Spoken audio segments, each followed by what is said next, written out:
What's up, ZenDoc fam? It's Baby from TheZenDoc here. I'm a mixed media artist and I love to document my process and share tutorials to hopefully inspire you on your creative journey. So it's good to see you. In today's video, I'm going to be walking you through the process of a new wall sculpture that I am about to begin creating. And so I'm really excited. I've got my blank canvas here and a piece of flexible wire mesh. And I'm going to be starting off by stapling the wire mesh to the canvas with the help of my staple gun. And so let's just get into the work.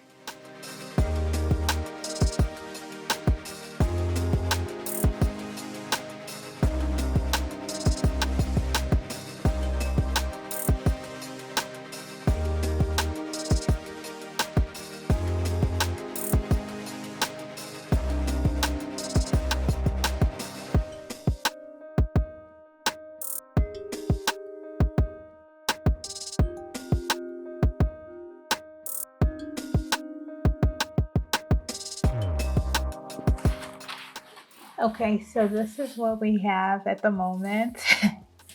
It's the wire mesh just stapled to the canvas and it's just kind of all a blob at the moment. And my next step is to take some time to work on the shape of my sculpture. I've also plugged in my hot glue gun, and as I'm figuring out the shape of the sculpture, I will be gluing the wire mesh to the canvas in a way that maintains that shape. So let's get back to it.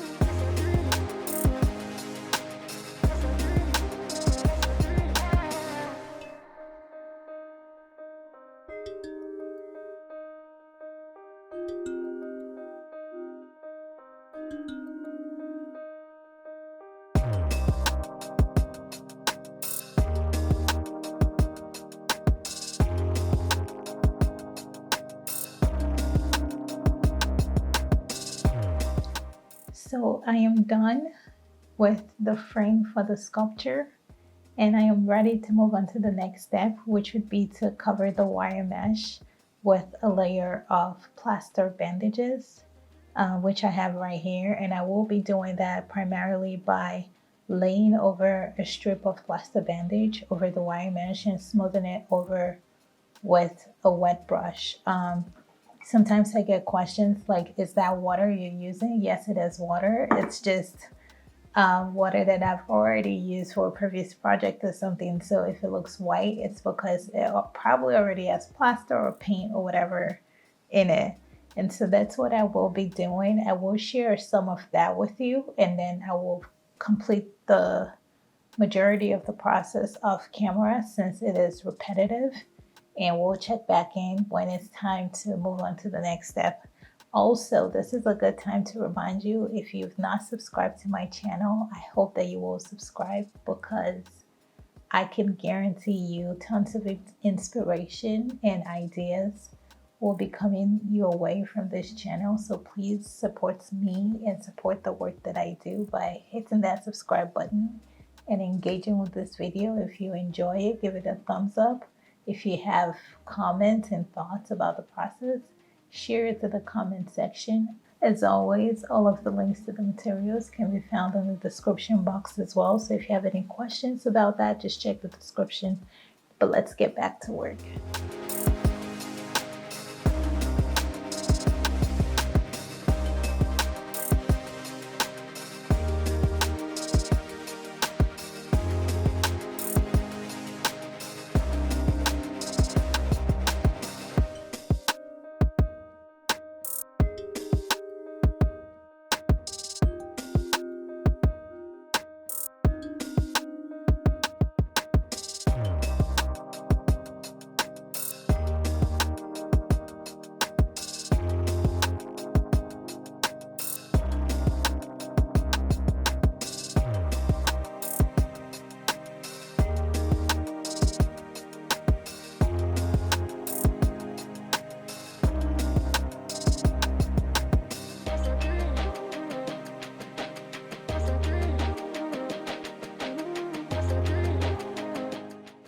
So I ended up completing the layer of plaster bandages on this piece. I also made slight adjustments to the frame. I added some additional wire mesh to an area where I felt needed just a little bit more volume. And you'll see the changes up close when I move the camera forward. But in any case, as the next step, it is now time for me to begin to apply my layers of joint compound mixture. I have a thick paste here that I just mixed up. And so what I will be doing is putting that over the sculpture and we can begin to watch it come to life. I'm going to share some of that process with you, but most of it will happen off camera given it's such a repetitive process. And when it's time to move on to the next step, we'll check back in, but let's get back to it.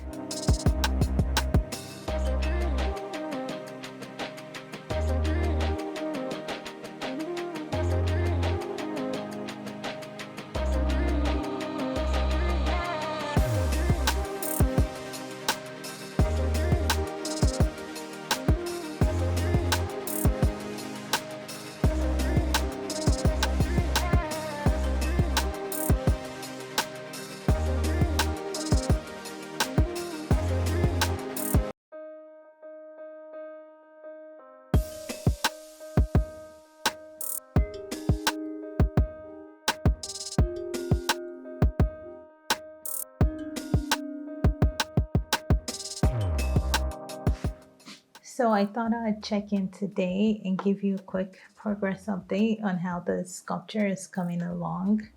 I've added about 3 thick layers on the front, and that means it is sturdy enough for me to place on its face, so I can now work on the back. And so today I will be working on the back of the sculpture and we'll share some of that process with you. So let's get to work.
It's been a while and I'm really excited because today is sanding day, which really means we're getting to the finishing stages of the sculpture.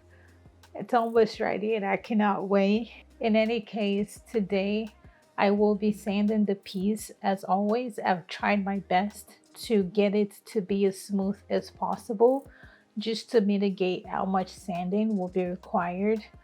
But obviously still needs to be sanded to get rid of, fiber from the brushes that I've used, which has come off in the process of trying to get it to be smooth, and just all of the inconsistencies that remain. Once I'm done sanding, I'll check to see if there are any areas or any parts that need to be filled with joint compound. If not, the next step would be applying 1 coat of my go-to primer. And if you're going to be using the same color that I use, which I intend for this to be a chrome sculpture. So if you intend to use the same paint or any sort of alcoholic ink, you do not want to skip the priming step, as that would ensure that your ink stays on the surface of the sculpture and doesn't sink in. But anyway, let's get to work.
So this is the final look. This is how it came out. I think it's absolutely stunning.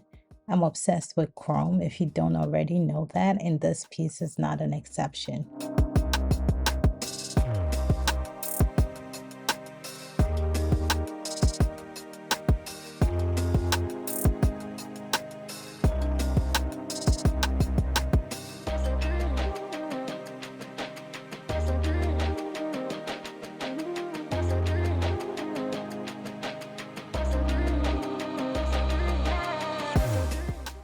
I also added 2 wires in the back so that it could hang both vertically and horizontally because I think it looks good both ways, and I wanted to give the collector that option.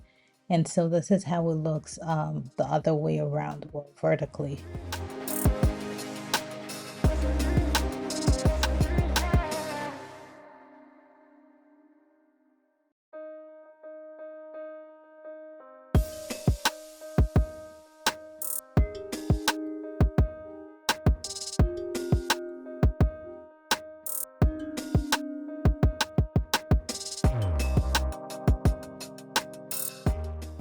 I'd also really love to hear your thoughts in the comments. I hope you found this video to be helpful and engaging. As always, if you have any questions about the links, check the description box. All of the materials I use will be linked there. If you haven't subscribed, please give this video a thumbs up and subscribe so that you can get more tutorials and join the fam. Thank you in advance. As always, I had so much fun putting this one together, and I'll see you all in my next video. Bye.